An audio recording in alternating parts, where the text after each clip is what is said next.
ಇನ್ನೊಂದು ಈ ಮೆಟ್ರೋ ವಿಷಯ ತೆಗೆದಾಗ ನನ್ನ ಮೈಂಡಲ್ಲಿ ಏನಿದೆ ಅಂತ ನನ್ನ ಅನಿಸಿಕೆ ನಾನು ಹೇಳೋಕ್ಕಿತ್ತ ಅದ್ರ ಬಗ್ಗೆ. ಈ ಮೆಟ್ರೋ ಕನೆಕ್ಟಿವಿಟಿ ಮಾಡಿದರೆ ನನ್ನ ಇದ್ರ ಪ್ರಕಾರ ಏನಕ್ಕೂ ಉಪಯೋಗ ಇಲ್ಲ. ಹೌದಾ? ಈಗ ಯಾರು ಒಬ್ರು ಮೈಸೂರು ರೋಡಿಂದ ಕನಕಪುರ ರೋಡ್ಗೆ ಹೋಗ್ಬೇಕು ಅಥವಾ ಬನ್ನರ್ಘಟ್ಟ ರೋಡ್ಗೆ ಹೋಗ್ಬೇಕು ಅಥವಾ ಮೆಜೆಸ್ಟಿಕ್ ಹೋಗೇ ಬರಬೇಕು.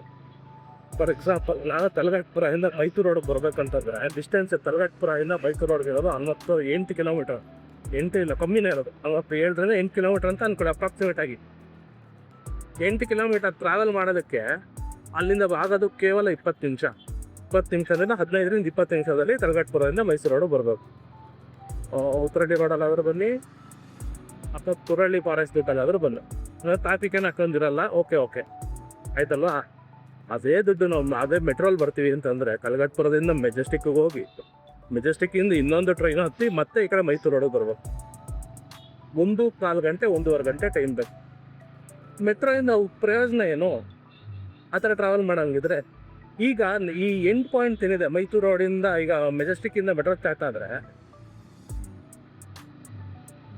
ಕನಕಪುರ ರೋಡ್ ಅಲ್ಲಿ ಡೆಡ್ ಎಂಡ್, ಅಲ್ಲಿ ಎಂಡ್ ಪಾಯಿಂಟ್ ಇದೆ. ಇಲ್ಲಿ ಚಲ್ಲಘಟ್ಟ, ಮೈಸೂರು ರೋಡಲ್ಲಿ ಚಲ್ಲಘಟ್ಟ ಇದೆ. ತುಮಕೂರು ರೋಡಲ್ಲಿ 8ನೇ ಮೈಲಿ ಹತ್ರ ಎಂಡ್ ಪಾಯಿಂಟ್ ಇದೆ.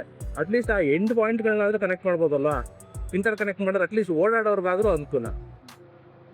ಇವತ್ತು ಈ ಸರಿ ನಾವು ಮೆಜೆಸ್ಟಿಕ್ಗೆ ಹೋಗೇ ಬರಬೇಕು ಅಂತಂದಾಗ ಕಷ್ಟ ಆಗುತ್ತೆ. ಅಟ್ಲೀಸ್ಟ್ ಈ ಎಂಡ್ ಪಾಯಿಂಟ್ ಬನ್ನರ್ಘಟ್ಟ ರೋಡಿಂದ ಕನಕಪುರ ರೋಡು, ಅಲ್ಲಿಂದ ಮೈಸೂರು ರೋಡ್ಗೆ ಆ ಥರ ಇಂಟರ್ ಕನೆಕ್ಟೆಡ್ ಮಾಡಿದ್ರೆ ಈ ಥರ ಚರಂಡಿ ನೀರಿನಲ್ಲಿ ಹೋಗೋ ಸಮಯ ಬೇಜಾರು.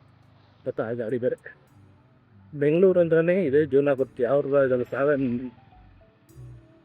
ನಮ್ಮೂರ ಕಡೆ ಎಲ್ಲ ಈ ಥರ ರೋಡಲ್ಲಿ ನೀರಿದೆ ಅಂತಂದರೆ ಯಾವುದೋ ಒಂದು ನಲ್ಲಿ ಪೈಪ್ ಹೊರದಾಗಿದೆ ಅಂತ ಒಂದು ಒಪ್ಕೋತಾರೆ.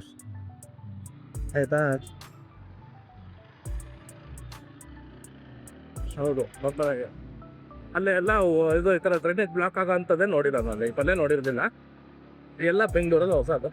ಅಲ್ಲಿದ್ರೆ ಈ ಥರ ಯಾವುದೋ ನಲ್ಲಿ ಪೈಪ್ ಹೊರದಾಗಿದೆ ಎಲ್ಕೊಂಡು ಮತ್ತೆ ಇಲ್ಲ ಹಂಗಲ್ಲ. ನದಿ ನೀರು ಯಾವುದು ಅಂತ ಬರೋದೆಲ್ಲ ಚರಂಡಿ ನೀರೇ.